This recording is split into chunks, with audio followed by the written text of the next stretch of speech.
This looks like a consumer grade termite bait station. It could be professional. But I'm just getting the idea from the placement and the lack of thereof of others that it looks more like a consumer grade event. We are on the south side of the home. We are on the east side of the fence. These are the condensing units. We've got a whole story about those. They've got their own movie. We can see we got a little bit of mortar repair right in here. This is where the gas enters the house. Gas enters the south side of the house right here, south side of the primary bedroom. And what I'm not noticing is a shutoff valve. The only shutoff valve we've got is this one right here. Parallel is on, perpendicular is off. You're going to see that same statement when we get to the water. We should have a shutoff valve on this side so that the piping could be isolated, so that if the meter was changed, it wouldn't compromise it would not compromise the gas piping, the gas charge inside of the house. It wouldn't let air into your piping. It looks to me like this has been painted. Okay, I'll let you. Rain gutters should divert water farther away from the house. I get it. You got a little splash block like right there. You don't want them kind of sticking out. See these cracks on the corners? Those are shrinkage cracks. Some people call them corner pops. Corner pops, call it what you will. Okay, as long as it's in the span of a hand, I don't know whose hand, it's going back this direction. Okay, concrete and brick expand and shrink at different rates for different reasons. And the pressure always comes out on the corners.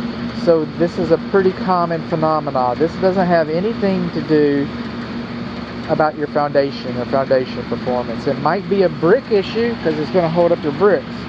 Termites can also use these voids to enter your home undetected. Termites, where do they live? In the ground. What do they eat? Dead wood. What's wood mulch? Dead wood on the ground next to your house. That's called a clue. That's called a clue. You're asking for it.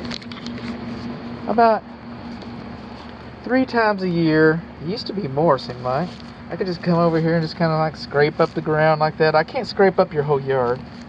Alright, I just scrape it up and I'd find termites. About 3 times. I'm going to try it twice. I'm a sport. What is that? There's a low spot, so I kind of want to see what was in there anyway. But this is below the drip line. All this wood mulch is conducive by design. The shrinkage cracks are conducive. We got double pane vinyl frame windows. I might be wrong about this, but these windows look like they've been replaced. That's not bad. Coming on along, this is our front portico here. Now what we notice about the windows and stuff, just heads up on this, is this is called a weep hole. They covered that one up. Interesting. That's called a weep hole. They covered that one up. Interesting. They covered that one up. They're covering up their weep holes. See, brick is a very good material. Your home could burn down and they could still use the brick. And it's very porous though, and it's a very good insulator, by the way, both for sound and temperature. But it's very porous, and if the lawn sprinkler system hits it, the water goes right through it. If the rain hits it, the rain goes right through it. It's supposed to come out these weep holes that they sealed up. Now there's no way, you would never, if the weep holes were open, and apparently they're not, if they're open, the only thing that would come out, you wouldn't see it, it'd be vapor. Unless you had an event, and then if you had an event you wanted to come out your weep holes. I've seen a couple events, I hope you don't. But all your weep holes have been sealed. And then your drainage plane, okay, it's been, when you put lintels over the windows and doors, when you put these lintels in here, now you've obstructed the drainage plane, and you're supposed to have weep holes over your fenestrations, over your doors, not the curved ones, not the curved ones, but the straight ones that have the lintels. You're supposed to have weep holes up there. We do not have weep holes up there. In fact, the weep holes we do have, I'm going to say we don't have weep holes. We used to have weep holes. They've been sealed up. That's interesting.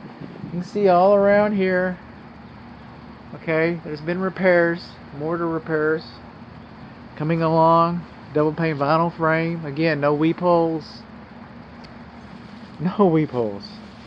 Lawn sprinkler head should not be closer than 4 inches to a structure. Remember, brick is porous. This is your vent for your swimming pool drain. So I was wondering where the clean outs are for the house, and I thought they might be buried around here somewhere. I'm not seeing any sewer clean outs. I'm not seeing a main water shutoff valve. I'm not seeing a lawn sprinkler check valve. I am seeing cracks in the driveway. It's a little beyond the scope of this inspection. Okay. Normal cracking. Vacuum breakers coming on along. We got just a little bit of cracking starting to form underneath this window right here. See how long this wall is? See this driveway? It cracked anyway, but these are called control joints. Alright, because they expected it to move. It's been set with control joints. This wall doesn't have any control joints. I haven't seen a control joint on this house. These walls are going to move. We're in North Texas.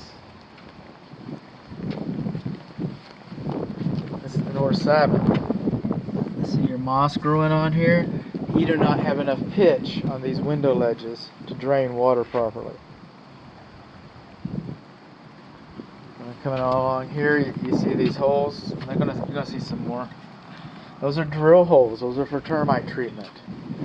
Now there's a notice posted inside the kitchen sink. Okay, I don't know who did these drill holes, or how many times this house has been treated. I know it's been treated at least one time by the notice underneath the kitchen sink. I know that it's been treated at least one time based on these drill holes. There's only one reason for these holes, is to apply product. That's code for poison. And the only thing you'd apply product in this fashion would be for subterranean termites. There's no other reason to have holes like that, for no other insect. So we know that this wall has been treated for subterranean termites. The notice inside the kitchen sink says a perimeter treatment. Okay, well, we're going here a little bit. This is the breakfast area. We're on the north wall. We got some cracks between the brick and mortar right here. See, if you don't have a control joint, you're going to make one. Look at that one. There's that crack going up there. Okay, we don't have control joints. It's moved. It's moved. I haven't measured the home yet. Okay, this is a clothes dryer vent. Let's see how this thing looks. Does it look nice and clean to you? I don't know. I'll take a still picture of it later. I'll try to remember to take a still picture of it later. We've got soffit vents coming on along here.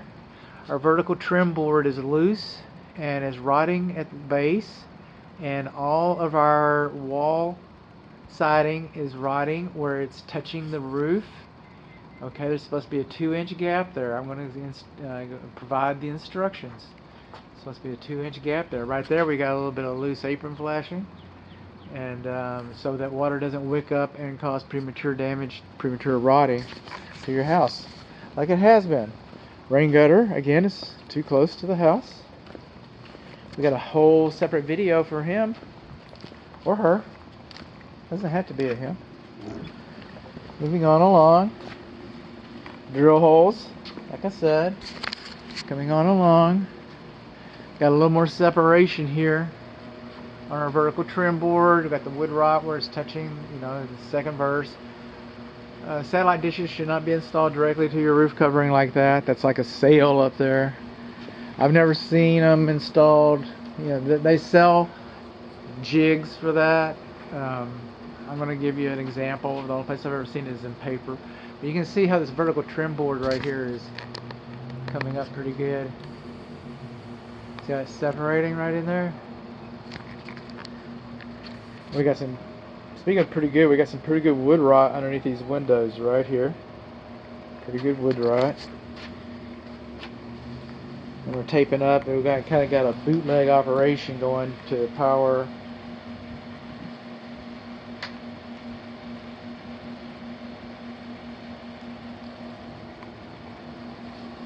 Over here, siding is in direct contact with the ground. We do not have a weep screed. We do not have a weep screed. And then we got some broken tiles here. 1, 2, 3, 4, 5. At least 5 tiles, 6 tiles. There, it keeps growing. Storm doors are beyond the scope of this inspection, but they took the closer off of it. And the door sweep is torn right here. And also, what we've got is, this is supposed to be an in-use cover. Nothing keeps the rain from coming into it when this is hooked up. You got your pool sweep hooked up to that. You're supposed to have a bubble cover, in-use cover. You don't have one of those. That's GFCI protected. It's not labeled as being so. Moving on along. Some of these bricks, and you got some flagstone in the front. I should have made note of. Wish I would have made note of. You got some flagstone out here, and that's a trip hazard. It's not dimensionally uniform. Got a little bit of wood rot on our post here. Yeah, we do. Why? Because we don't have a stand under it. We don't have a stand under that stand. So what did it do? It did what it's going to do. It's the same thing that the siding is doing over there. It's wicking, water's wicking up in it and rotting the bottom of the post. Another shrinkage crack.